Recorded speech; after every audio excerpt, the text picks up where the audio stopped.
إن الحمد لله نحمده ونستعينه ونستغفره ونعوذ بالله من شرور أنفسنا ومن سيئات أعمالنا من يهده الله فلا مضل له ومن يضلل فلا هادي له وأشهد أن لا إله إلا الله وحده لا شريك له وأشهد أن محمدا عبده ورسوله اللهم صل على محمد وعلى آل محمد كما صليت على إبراهيم وعلى آل إبراهيم إنك حميد مجيد اللهم بارك على محمد وعلى آل محمد كما باركت على إبراهيم وعلى آل إبراهيم إنك حميد مجيد أما بعد فإن خير الحديث كتاب الله وخير الهدي هدي محمد صلى الله عليه وسلم وشر الأمور محدثاتها وكل محدثة بدعة وكل بدعة ضلالة وكل ضلالة في النار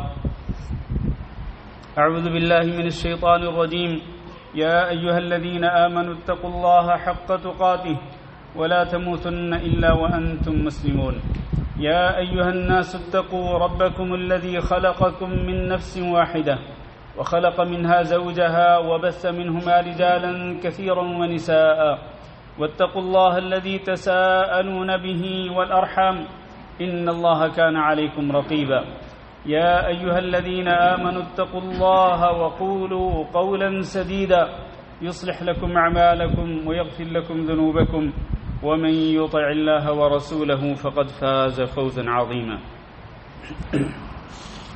قابل صد احترام دوستو بزرگوں اور بھائیوں، قرآن مجید میں اللہ رب العزت کا فرمان ہے کہ وَلِلَّهِ الْأَسْمَاءُ الْحُسْنَى فَادْعُوهُ بِهَا، اللہ رب العزت کے بہترین نام ہیں، اسماء حسنہ ہیں، بہت ہی اچھے نام ہیں، لہذا فَادْعُوهُ بِهَا، اے اہل ایمان تم اللہ رب العزت کو انہی ناموں کے ساتھ پکارو جو اللہ رب العزت نے اپنی کتاب میں ذکر کیے ہیں، یا وہ اسماء حسنہ جو حضرت محمد صلی اللہ علیہ وسلم نے اپنی صحیح احادیث کے اندر ذکر فرمائے، ان اچھے ناموں کے ساتھ، بہترین ناموں کے ساتھ اللہ رب العزت کو پکارا کرو اور اس سے دعا مانگا کرو۔ پھر فرمایا وَذَرُوا الَّذِينَ يُلْحِدُونَ فِي أَسْمَائِهِ، ان لوگوں کو چھوڑ دو کہ جو اللہ کے ناموں کے بارے میں کجروی اختیار کرتے ہیں، یعنی ٹیڑھا راستہ اختیار کرتے ہیں، سیدھا راستہ اختیار نہیں کرتے بلکہ وہ ٹیڑھا راستہ اختیار کرتے ہیں، ان کو چھوڑ دو۔ اور ٹیڑھا راستہ اختیار کرنے کا معنی یہ ہے، اس کی کئی شکلیں ہیں۔ ایک شکل یہ ہے کہ اللہ رب العزت کے اسماء حسنہ کا یا اللہ رب العزت کی صفات علیہ کا انکار کرنا، جیسا کہ کئی گروہ ایسے تھے جو کہ اللہ کے اسماء حسنہ کا انکار کرتے تھے، اللہ نے فرمایا ان کو چھوڑ دو۔ اور اسی طرح ایک شکل اس کی یہ بھی ہے کہ اللہ رب العزت کے وہ نام رکھے جائیں جو اللہ رب العزت نے اپنی کتاب میں ذکر نہیں فرمائے، یا وہ نام اللہ تعالیٰ کے ذکر کیے جائیں جو کہ نبی کریم صلی اللہ علیہ وسلم نے اپنی صحیح احادیث کے اندر ذکر نہیں فرمائے۔ تو ایسا کوئی بھی نام اپنی طرف سے رکھنا یہ ٹیڑھا راستہ اختیار کرنا ہے۔ سیدھا راستہ یہ ہے کہ اللہ رب العزت نے خود اپنے لیے جو نام چنے، ہم صرف انہی ناموں کے ساتھ اللہ رب العزت کو پکاریں، یا وہ نام جو نبی صلی اللہ علیہ وسلم نے اپنی صحیح احادیث کے اندر ذکر فرمائے، ہم صرف انہی ناموں کے ساتھ اللہ رب العزت کو پکاریں، اور ایسا کوئی بھی نام اللہ کے لیے ذکر نہ کریں، ایسا کوئی بھی نام اس پر ہم ایمان نہ لائیں کہ جو نہ تو کتاب اللہ کے اندر ہو اور نہ ہی نبی صلی اللہ علیہ وسلم کی صحیح احادیث کے اندر ہو۔ یہ ٹیڑھا راستہ اختیار کرنا ہے کہ اللہ کو کوئی ایسا نام دیا جائے جو اللہ نے کتاب اللہ میں یا نبی صلی اللہ علیہ وسلم نے احادیث کے اندر ذکر نہیں فرمایا۔ اسی طرح ٹیڑھا راستہ ایک یہ بھی ہے کہ اللہ رب العزت کے اسماء حسنہ یا اللہ رب العزت کی صفات کی تعویل کرنا۔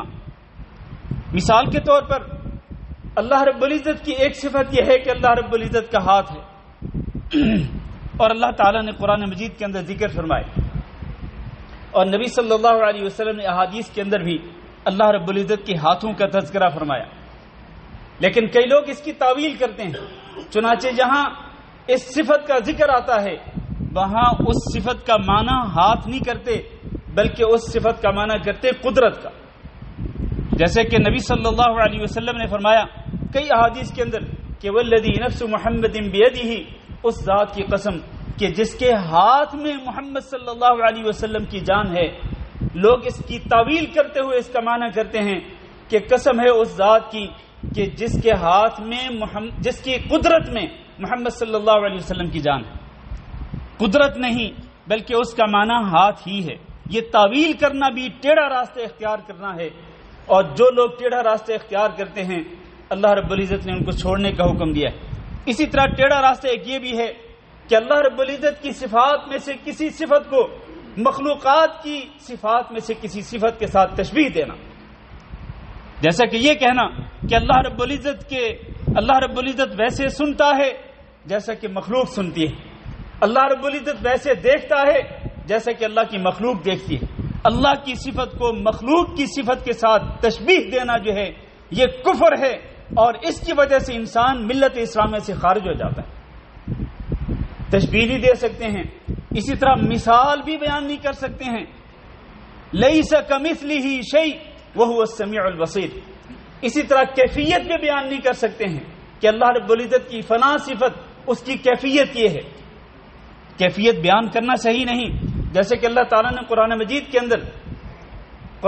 کے اندر ایک صفت کا ذکر فرمایا کہ اللہ رب العزت اپنے عرش پہ مستوی ہے. ثم استوى علی العرش، رحمان عرش پہ مستوی ہے. اور عرش کہاں ہے؟ عرش اللہ رب العزت کی سب سے بڑی مخلوق ہے اور تمام کی تمام مخلوقات سے اوپر ہے. یعنی اس سے اوپر اللہ رب العزت کی کوئی مخلوق نہیں. سب سے اونچی مخلوق جو ہے اللہ رب العزت کی وہ عرش ہے، اور اللہ رب العزت اس عرش کے اوپر مستوی ہے. اب اس کی کیفیت بیان نہیں کر سکتے، کیسے مستوی ہے اللہ تعالیٰ بہتر جانتا ہے. اور اللہ رب العزت کی تمام صفات، چاہے وہ ذاتی صفات ہو چاہے وہ اختیاری صفات ہو، اللہ رب العزت کی تمام صفات ہم ان پر ایمان لاتے ہیں اس طرح جیسے کہ وہ صفات اللہ رب العزت کی شان کے لائق ہے، جیسے کہ اللہ کی عظمت اور اس کی کبریائی اور اس کی بڑائی کے لائق ہے. وہاں پر نہ کوئی تشبیہ ہے، نہ کوئی تمثیل ہے، اور نہ ہی وہاں پر کیفیت بیان کی جا سکتی ہے. اسی لیے امام مالک رحمہ اللہ سے جب پوچھا گیا تھا کہ استوا کا معنی کیا ہے، رحمان عرش پر مستوی ہوا، استوا کا معنی کیا ہے؟ تو امام مالک نے کہا کہ استوا کا معنی تو معلوم ہے، عرش پر بلند ہونا یہ اس کا معنی ہے، لیکن الکیف مجہول، اس کی کیفیت مجہول ہے، نہ معلوم ہے کہ کیفیت کیا ہے. لیکن الایمان بہ واجب، اس صفت پر ایمان لانا واجب ہے. والسؤال عنہ بدعہ، اور اس کی کیفیت کے بارے میں سوال کرنا بدعت ہے. میرے عزیز بھائیو، یہ میں نے مختصر طور پر اللہ رب العزت کے اسماء الحسنی اور اللہ رب العزت کی صفات علیہ کے بارے میں اہل السنہ والجماعہ کا سلف صالحین کا جو عقیدہ ہے وہ مختصر الفاظ کے اندر بیان کر دیا ہے. اللہ رب العزت کے اسماء الحسنی میں سے ہی دو آج کے خطبے کا موضوع ہے، اور وہ ہیں الغفور الرحیم. الغفور الرحیم، یہ جو دو نام ہیں اللہ رب العزت کے، یہ الف لام کے ساتھ الغفور الرحیم، یہ قرآن مجید کے اندر 7 مرتبہ اکٹھے ذکر کیے گئے. 7 مرتبہ، یعنی 7 مختلف مقامات پر اللہ رب العزت نے ان دو ناموں کو اکٹھے ذکر کیا الف لام کے ساتھ. جیسا کہ اللہ تعالیٰ نے فرمایا قال سوف استغفر لكم ربی انه هو الغفور الرحیم. اسی طرح فرمایا نبئ عبادی انی انا الغفور الرحیم، میرے بندوں کو بتلا دو کہ میں ہی الغفور اور الرحیم ہوں. اسی طرح اللہ رب العزت نے فرمایا قل یا عبادی الذین اسرفوا علی انفسهم لا تقنطوا من رحمت اللہ، آپ کہہ دیجئے کہ میرے وہ بندو جنہوں نے اپنی جانوں پہ ظلم کر لیا، لا تقنطوا من رحمت اللہ، اللہ کی رحمت سے مایوس نہ ہوں. ان اللہ یغفر الذنوب جميعا، بے شک اللہ رب العزت تمام کے تمام گناہوں کو معاف کر دیتا ہے. انہ هو الغفور الرحیم، اللہ رب العزت نے یہ حکم دے کر کہ اللہ رب العزت کی رحمت سے مایوس نہ ہوں اور اس بات پہ یقین کر لیں کہ اللہ تمام گناہوں کو معاف کر دیتا ہے. اس کے بعد اللہ تعالیٰ نے فرمایا کہ اللہ رب العزت تو ہے ہی الغفور الرحیم، انتہائی معاف کرنے والا ہے اور بہت ہی زیادہ رحم کرنے والا ہے اپنے بندوں پر. اسی طرح کئی اور مقامات پر 7 مرتبہ تو الف لام کے ساتھ الغفور الرحیم یا الغفور الرحیم یہ اکٹھا ذکر آیا، اور بغیر الف لام کے غفور الرحیم یہ قرآن مجید میں 42 مرتبہ آیا ہے، 42 مرتبہ غفور الرحیم، غفور الرحیم، یہ دو صفات اکٹھی ذکر کی گئی ہیں بغیر الف لام کے۔ اسی طرح اللہ رب العزت نے ان اپنے اسماء حسنہ کا ذکر کئی اور انداز سے بھی کیا۔ یہ جو الغفور کی جو صفت ہے اس کو اللہ تعالیٰ نے یوں بھی ذکر کیا، الغفور ذو الرحمہ، الغفور ذو الرحمہ، کہ جو بہت زیادہ معاف کرنے والا ہے اور رحمت والا ہے۔ اسی طرح الرحیم الغفور، ایک تو ہے الغفور الرحیم، اس کے عکس بھی اللہ تعالیٰ نے قرآن مجید کے اندر ذکر کیا، پہلے الرحیم اس کے بعد الغفور۔ اسی طرح العزیز الغفور، یعنی الغفور کا جو لفظ ہے اس کے ساتھ اس سے پہلے العزیز کا لفظ بھی آیا ہے۔ اسی طرح الغفور الودود، اسی طرح غفور حلیم، بہت زیادہ معاف کرنے والا اور بہت ہی حلم والا ہے۔ اللہ رب العزت کی ایک صفت حلم بھی ہے۔ اسی طرح عفو غفور، کہ اللہ رب العزت بہت ہی زیادہ درگزر کرنے والا ہے اور بہت زیادہ معاف کرنے والا ہے۔ غفور شکور، بہت زیادہ معاف کرنے والا ہے اور بہت ہی قدردان بھی ہے۔ تو مختلف انداز میں اللہ تعالیٰ نے اپنی یہ صفت ذکر فرمائی۔ میرے عزیز بھائیوں، اسی صفت کے ساتھ ملتا جلتا ایک اور لفظ وہ ہے الغفار۔ ایک تو الغفور ہے نا، ایک ہے الغفار۔ الغفور کا معنی بھی یہی ہے کہ بہت زیادہ معاف کرنے والا، اور الغفار جو ہے اس کا بھی یہی معنی ہے کہ انتہائی زیادہ، بہت ہی زیادہ معاف کرنے والا۔ اس کے اندر بھی مبالغہ کا معنی پایا جاتا ہے۔ لیکن میرے بھائیو ایک منٹ کے لیے رک جائیے، یہ جو الغفور کا لفظ ہے جس کا معنی ہے بہت زیادہ معاف کرنے والا، اللہ تعالیٰ کس کو معاف کرتا ہے؟ غور کیجئے ذرا، اللہ رب العزت کس کو معاف کرتا ہے؟ سنیے ذرا، اللہ رب العزت نے خود قرآن مجید کے اندر کیا بتایا کہ میں کس کو معاف کرتا ہوں۔ فرمایا اللہ رب العزت نے وَإِنِّي لَغَفَّارٌ لِمَن تَابَ وَآمَنَ وَعَمِلَ صَالِحًا ثُمَّ اهْتَدَى۔ 4 شرطیں ذکر کی اللہ رب العزت نے سورۃ طٰہٰ کے اندر۔ وَإِنِّي لَغَفَّارٌ، میں بہت ہی زیادہ معاف کرنے والا ہوں، لیکن کس کے لیے؟ اس کی 4 شرطیں۔ پہلی لمن تاب، اس کو معاف کرتا ہوں جو توبہ کرتا ہے، سچے دل کے ساتھ اللہ کی طرف رجوع کرتا ہے اور اپنے گناہوں پر شرمندگی اور ندامت کے آنسو بہاتا ہے اور اپنے گناہوں کا اعتراف کرتا ہے اور آئندہ کے لیے گناہ نہ کرنے کا عزم کرتا ہے، اور بندوں کے حقوق ہو تو بندوں کے حقوق بھی ادا کرتا ہے۔ جو توبہ کرتا ہے، یہ پہلی شرط۔ دوسری وآمن، اور جو ایمان لاتا ہے۔ ظاہر ہے کہ توبہ بغیر ایمان کے اس کی کوئی حیثیت نہیں ہے۔ ایمان ہوگا تو توبہ قبول ہوگی، اگر ایمان نہیں تو توبہ قابل قبول نہیں، یہ دوسری شرط ہوگی۔ تیسری، صرف ایمان کافی نہیں میرے عزیز بھائیو۔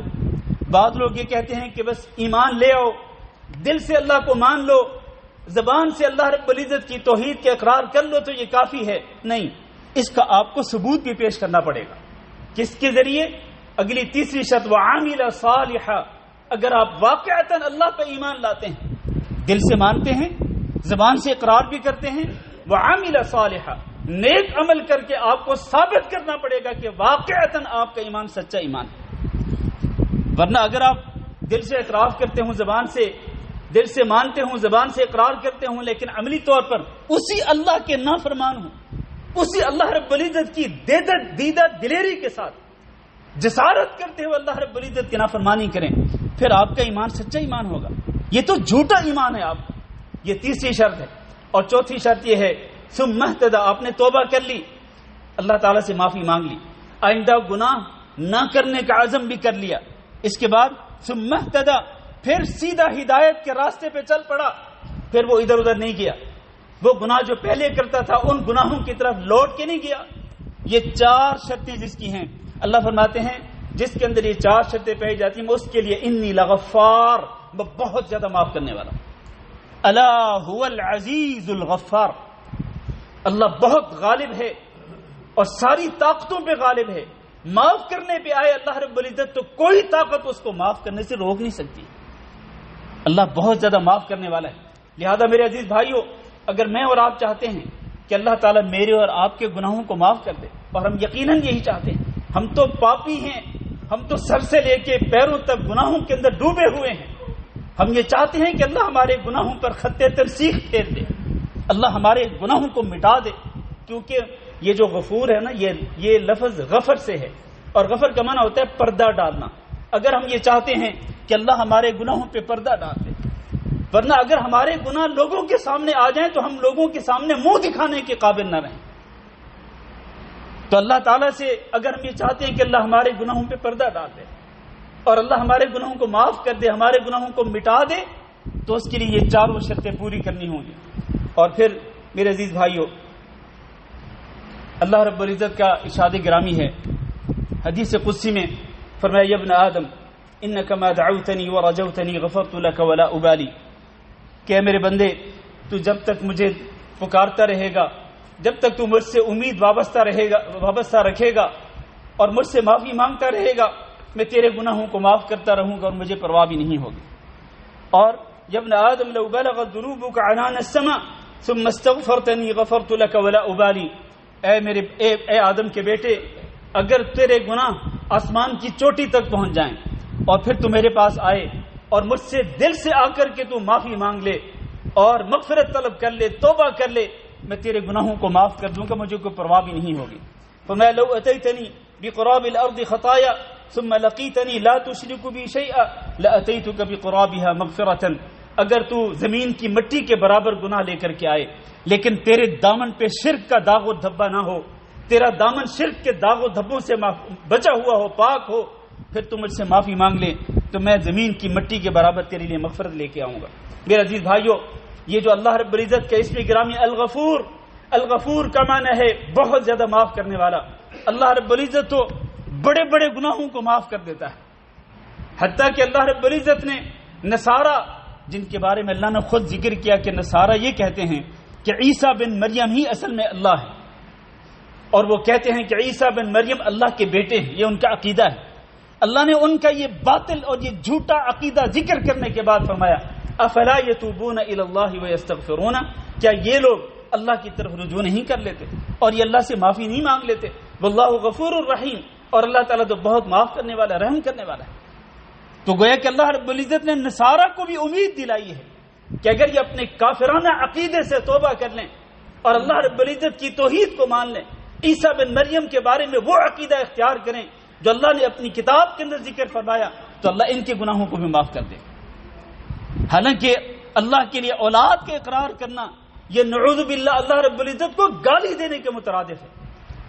تو جو اللہ کو گالی دے، اللہ تعالیٰ تو اس کو بھی کہہ رہا ہے کہ تم معافی مانگ لو، اپنا باطل عقیدہ، جھوٹا عقیدہ چھوڑ دو، اللہ تمہارے گناہوں کو معاف کر دے گا۔ اور اسی طرح نبی کریم صلی اللہ علیہ وسلم سے جب حضرت ابوبکر صدیق رضی اللہ تعالیٰ عنہ نے کہا تھا کہ اے اللہ کے رسول مجھے وہ دعا سکھلا دیں کہ جو دعا میں نماز کے اندر پڑھا کروں، تو نبی کریم صلی اللہ علیہ وسلم نے اپنے گہرے دوست حضرت ابوبکر صدیق رضی اللہ تعالیٰ عنہ کو، سب سے پیارے صحابی حضرت ابوبکر صدیق رضی اللہ تعالیٰ عنہ کو نماز میں پڑھنے کے لیے جو دعا سکھلائی وہ کیا ہے؟ آخری تشہد میں سلام پھیرنے سے پہلے جو دعا پڑھنی چاہیے، اللہم انی ظلمت نفسی ظلما کثیرا ولا یغفر الذنوب الا انت فاغفر لی مغفرۃ من عندک وارحمنی انک انت الغفور الرحیم۔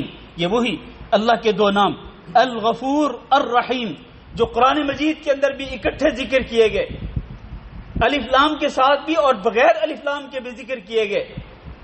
اسی طرح نبی صلی اللہ علیہ وسلم بھی اس حدیث کے اندر جو الفاظ بتلا رہے ہیں دعا کے، ان الفاظ کے آخر میں، اس دعا کے آخر میں بھی وہی اللہ کے دو نام ہیں، فاغفر لی مغفرۃ من عندک وارحمنی انک انت الغفور الرحیم۔ اس کا معنی کیا ہے کہ اللہ میں نے اپنی جان پہ بہت زیادہ ظلم کر لیا ہے، اللہ میں اپنے گناہوں کا اعتراف کرتا ہوں، اور اللہ میرے گناہوں کو تو ہی معاف کر سکتا ہے، تیرے علاوہ کوئی معاف کرنے والا نہیں، لہذا اللہ میں کوئی اپنی طرف سے کوئی اپنا عمل پیش کرنے کا دعویٰ نہیں کر رہا کہ اللہ میرے اس عمل کی وجہ سے مجھے معاف کر دے، نہیں، مغفرۃ من عندک، اللہ تو اپنے فضل کے ساتھ، اپنے پاس سے مجھے اپنے فضل کے ساتھ میرے گناہوں کو معاف کر دے، مغفرۃ من عندک وارحمنی، اور مجھ پہ رحم فرما، انک انت الغفور الرحیم۔ تو اس لیے میرے عزیز بھائیو، ہمیں یہ دعا جو ہے یہ نماز کے آخر میں اور ہر نماز کے آخر میں سلام پھیرنے سے پہلے ضرور پڑھنی چاہیے۔ بہت سارے لوگوں کو یہ دعا یاد ہوتی ہے، رب اجعلنی مقیم الصلاۃ من ذریتی، حالانکہ یہی دعا بچپن سے سکھلائی گئی ہے کہ یہ تشہد کے آخر میں پڑھنی چاہیے، حالانکہ حدیث کے اندر اس دعا کا ذکر نہیں ہے۔ کسی بھی ایک حدیث کے اندر ذکر نہیں کہ نماز کے آخر میں آپ نے یہ رب اجعلنی مقیم الصلاۃ والی دعا پڑھنی، کسی ایک حدیث کے اندر بھی نہیں. اور جو دعا حضرت ابوبکر صدیق کو نبی صلی اللہ علیہ وسلم سکھلا رہے ہیں، جس کی تعلیم دے رہے ہیں کہ آپ نے یہ نماز کے اندر پڑھنی، وہ بہت سارے لوگوں کو یاد ہی نہیں ہوتی. تو اس دعا کو یاد کر کے اس دعا کو ہر نماز کے آخر میں پڑھنا چاہیے. میرے عزیز بھائیوں، یہ تو ایک اللہ رب العزت کا اسم گرامی ہو گیا الغفور. اور پھر اسباب مغفرت بھی بہت زیادہ ہے. ہمارے پاس اصل میں اتنا ٹائم نہیں ہوتا کہ ہم اسباب مغفرت بھی ذکر کریں کہ مغفرت یعنی گناہوں کی مغفرت کے اسباب کیا ہیں، اور وہ بہت ہی معمولی چھوٹے سبب بھی ہو سکتے ہیں. مثال کے طور پر میں ایک دعا میں ذکر کر دیتا ہوں. مثال کے طور پر آپ اگر کھانا کھاتے ہیں، کھانا کھانے کے بعد اگر آپ یہ دعا پڑھتے ہیں الحمدللہ الذی اطعمنی ھذا ورزقنیہ من غیر حول منی ولا قوہ، یہ دعا پڑھ لیں.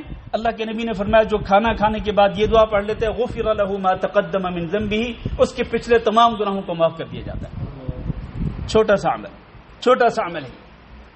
جب بھی کھانا کھائیں، اور یہ ضروری نہیں کہ وہ کھانا جس کو ہم کہتے ہیں کوئی بھی چیز، کھانے کی کوئی بھی چیز کھائیں، چاہے وہ فروٹس ہوں، چاہے وہ سیلڈ ہو، چاہے وہ کوئی بھی چیز کھانے کی ہو، کھائیں، اس کے بعد یہ دعا پڑھیں، پچھلے تمام گناہ معاف ہو جائیں. ایک معمولی سبب. نبی کریم صلی اللہ علیہ وسلم نے فرمایا جو شخص یہ 5 کلمات سبحان اللہ والحمد للہ ولا الہ الا اللہ واللہ اکبر ولا حول ولا قوۃ الا باللہ، یہ 5 کلمات پڑھتا ہے، اس کے پچھلے تمام گناہوں کو معاف کر دیا جاتا ہے، چاہے اس کے گناہ سمندر کی جھاگ کے برابر کیوں نہ ہو. صرف ایک دفعہ یہ کلمات پڑھنے سے، سبحان اللہ والحمد للہ ولا الہ الا اللہ واللہ اکبر ولا حول ولا قوۃ الا باللہ. اور بے شمار ایسے اسباب موجود ہیں میرے بھائیو، چھوٹے چھوٹے اعمال کر کے آپ اللہ رب العزت سے اپنے گناہوں کی معافی طلب کر سکتے ہیں. اللہ تعالیٰ سے دعا کرتے ہیں کہ اللہ ہم سب کے گناہوں کو معاف فرما دے، اور اللہ رب العزت ہم سب کے گناہوں پر خط تنسیق پھیر دے. اللہ ہم سب کو ہمارے تمام گناہوں سے پاک کر دے. فاستغفر اللہ لی ولکم ولسائر المسلمین فاستغفروہ انہ هو الغفور الرحیم.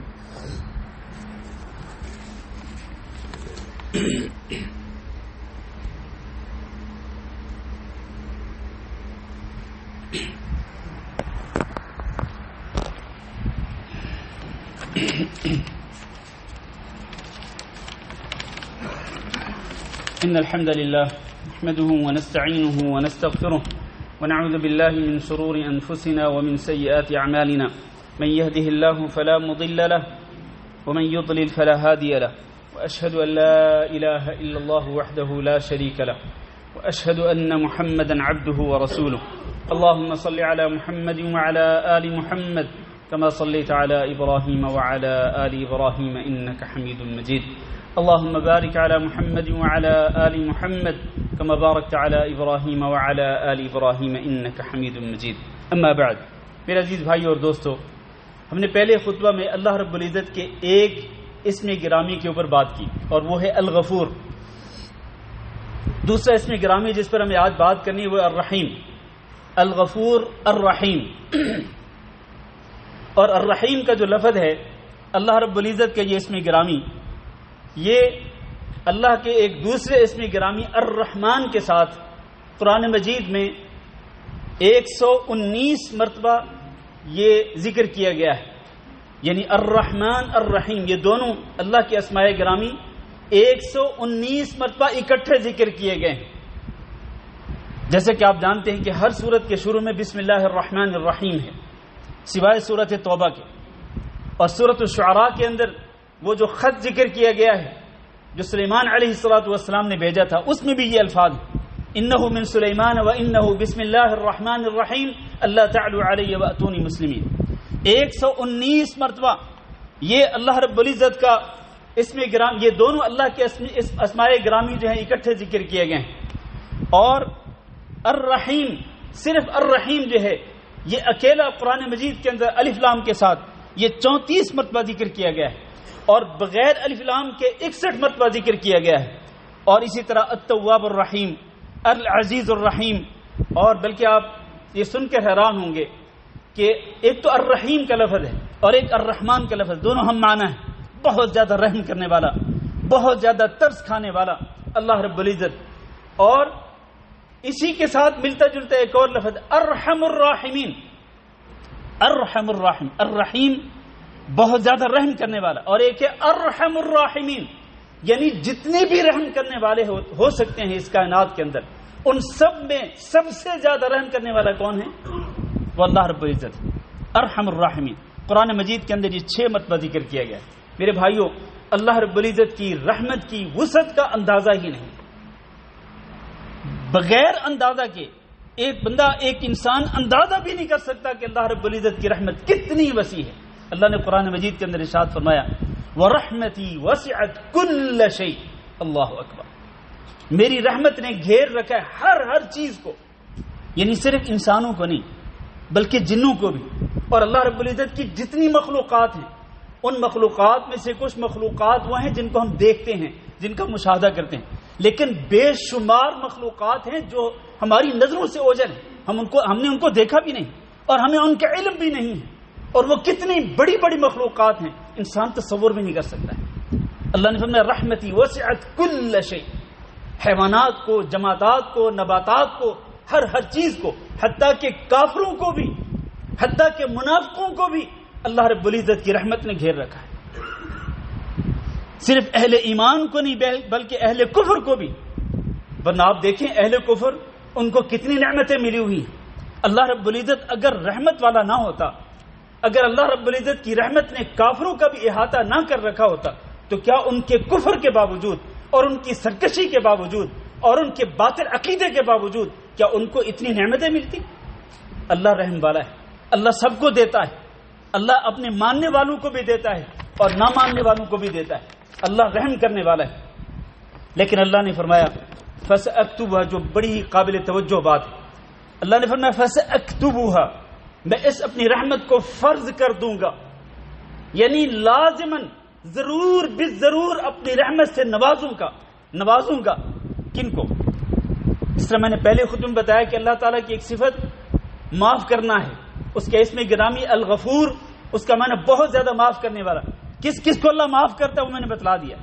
یہاں اللہ رب العزت کس کس پہ اپنی رحمت ضرور بالضرور کرے گا، اللہ نے اپنی رحمت کو کن کے لیے فرض کر دیا، لکھ دیا، وہ کون ہے؟ فرمایا فَسَأَكْتُبُهَا لِلَّذِينَ يَتَّقُونَ وَيُؤْتُونَ الزَّكَاةَ وَالَّذِينَ هُمْ بِآيَاتِنَا يُؤْمِنُونَ الَّذِينَ يَتَّبِعُونَ الرَّسُولَ النَّبِيَّ الْأُمِّيَّ۔ 4 صفات، پہلے خطبے میں نے 4 صفات ذکر کی تھی، اور اس خطبہ میں بھی 4 صفات ان لوگوں کے لیے کہ جن کے لیے اللہ کی رحمت فرض کر دی گئی ہے، اللہ نے خود فرض کی۔ وہ کون ہیں؟ فرمایا الذین یتقون، جو تقوی اختیار کرتے ہیں، اللہ کا ڈر اپنے دل میں بساتے ہوئے، اللہ کی خشیت اپنے دلوں کے اندر رکھتے ہوئے، وہ اللہ رب العزت کی نافرمانیوں سے، گناہوں سے، برائیوں سے اپنے دامن کو بچاتے ہیں۔ ان کے لیے تو میری رحمت فرض کر دی گئی کیونکہ یہ میرا نافرمان نہیں، اپنے دامن کو میری نافرمانی سے بچاتے ہیں۔ دوسری صفت والذین یؤتون الزکاۃ، جو زکوٰۃ بھی ادا کرتے رہتے ہیں، ان کے مالوں میں زکوٰۃ فرض ہوئی، دامن نہیں بچاتے بلکہ خوش دلی کے ساتھ وہ اللہ رب العزت کے راستے میں خرچ کرتے ہیں، اللہ کا حق ادا کرتے ہیں، فقراء مساکین کا حق نکالتے ہیں۔ اور تیسری صفت والذین هم بآیاتنا یؤمنون، جو ہماری آیتوں پہ سچا ایمان رکھتے ہیں اور ایمان لا کر ان پہ عمل بھی کرتے ہیں۔ اور چوتھی صفت الذین یتبعون الرسول النبی الامی، اس رسول نبی امی کی اتباع کرتے ہیں کہ جن کو ہم نے ان کی طرف رسول بنا کے بھیجا، اور وہ ہیں حضرت محمد صلی اللہ علیہ وسلم۔ ان کی اتباع کرنے والے، ان کو فالو کرنے والے جو لوگ ہیں، ان کی سنتوں پہ عمل کرنے والے، ان کی احادیث پہ عمل کرنے والے جو لوگ ہیں، اللہ نے فرمایا میں ان کے لیے تو اپنی رحمت کو فرض کر دوں گا۔ میرے عزیز بھائیوں، اس موضوع پر بھی بڑی وسیع بات ہو سکتی ہے، طویل گفتگو ہو سکتی ہے۔ اللہ رب العزت کی رحمت کس قدر وسیع ہے اور اللہ رب العزت کی رحمت کتنی زیادہ ہے۔ میرے بھائیوں، نبی کریم صلی اللہ علیہ وسلم کی بس ایک حدیث سنیے، میں خطبہ ختم کرتا ہوں۔ اللہ نے فرمایا، اللہ کے نبی صلی اللہ علیہ وسلم نے فرمایا کہ ان للہ مئۃ رحمہ، کہ اللہ رب العزت کی 100 رحمتیں ہیں، 100 رحمتیں۔ فرمایا انزل منها رحمۃ واحدہ، اللہ نے صرف ایک رحمت، 100 میں سے صرف ایک رحمت کو اللہ تعالیٰ نے نازل فرمایا۔ کن کے درمیان؟ بین الجن والانس والبہائم والحوام، اللہ تعالیٰ نے جن و انس کے درمیان اور حتیٰ کہ جانوروں کے درمیان حتیٰ کہ کیڑوں مکوڑوں کے درمیان اللہ تعالیٰ نے ایک ہی رحمت کو نازل فرمایا. اس ایک رحمت کے ذریعے جن و انس اور یہ حیوانات اور یہ کیڑے مکوڑے آپس میں ایک دوسرے پر شفقت کرتے ہیں، آپس میں ایک دوسرے پر ترس کھاتے ہیں اور آپس میں ایک دوسرے سے ہمدردی کرتے ہیں. حتیٰ کہ ایک وحشی جانور جو ہے، جو درندہ ہوتا ہے اور وہ انسانوں کا دشمن ہوتا ہے، وہ اپنے ہی بچے پر رحم کر رہا ہوتا ہے، اس پہ ترس کھا رہا ہوتا ہے، اس کو چاٹ رہا ہوتا ہے، اس پہ ترس کھاتے ہوئے. یہ اللہ رب العزت کی ایک رحمت جو اللہ تعالیٰ نے نازل فرمائی، اس کا اثر ہے کہ جانور بھی اپنے جیسے جانوروں پہ ترس کھاتے ہیں، رحم کرتے ہیں ایک دوسرے پر. فرمایا وَأَخَّرَ اللَّهُ 99 رحمتاً، اللہ نے 99 رحمتوں کو اپنے پاس روک کے رکھا ہوا ہے، 99 رحمتوں کو اپنے پاس روک کے رکھا ہوا ہے.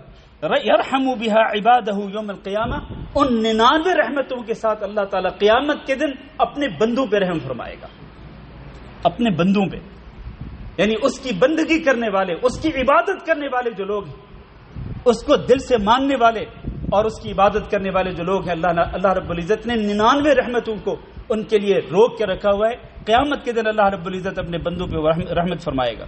میرے عزیز بھائیو، خلاصہ یہ ہے آج کے خطبہ کا کہ اللہ رب العزت کے اسماء حسنہ میں سے 2 اسماء حسنہ جن پہ ہم نے مختصر بات کی، الغفور الرحیم.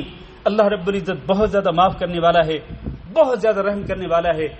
ان 2 اسماء حسنہ پر ایمان لانے کا تقاضا یہ ہے کہ ہم اللہ رب العزت کی رحمت سے کبھی مایوس نہ ہوں اور اللہ رب العزت کی مغفرت سے بھی کبھی مایوس نہ ہوں. ہم ہر لمحہ اللہ تعالیٰ سے اپنے گناہوں کی معافی بھی طلب کرتے رہیں اور ہر لمحہ اللہ رب العزت کی رحمت کے بھی امیدوار رہیں. نبی کریم صلی اللہ علیہ وسلم ایک مجلس کے اندر یہ دعا پڑھا کرتے تھے 100 مرتبہ، رب اغفر لی وتب علی انک انت التواب الرحیم یا انک انت التواب الغفور. تو اس لیے ہمیں بھی چاہیے کہ ہم تو گناہوں کے اندر ڈوبے ہوئے ہیں، ہمیں اس سے بھی زیادہ اللہ تعالیٰ سے توبہ بھی کرنی چاہیے، معافی بھی مانگنی چاہیے اور اللہ کی طرف رجوع بھی کرنا چاہیے اور اللہ کی رحمت کا امیدوار رہنا چاہیے. دنیا کے اندر بھی اور آخرت کے اندر بھی اللہ تعالیٰ سے ہم اس کی رحمت کے طلبگار ہیں. اللہم اغفر لنا ذنوبنا وارحمنا، اللہم اغفر لنا ذنوبنا وارحمنا، اللہم اغفر لنا ذنوبنا وارحمنا. ربنا ظلمنا انفسنا وان لم تغفر لنا وترحمنا لنكونن من الخاسرين. اللهم انا نسألك العفو والعافية والمعافاة الدائمة في الدنيا والآخرة. اللهم فرج هم المهمومين ونفس كرب المكروبين وقض الدين عن المدينين واشف مرضانا ومرضى المسلمين. اللهم آمنا في أوطاننا واجعل هذا البلد آمنا مطمئنا وسائر بلاد المسلمين. عباد الله، إن الله يأمر بالعدل والإحسان وإيتاء ذي القربى وينهى عن الفحشاء والمنكر والبغي يعظكم لعلكم تذكرون. سبحان ربك رب العزة عما يصفون وسلام على المرسلين والحمد لله رب العالمين.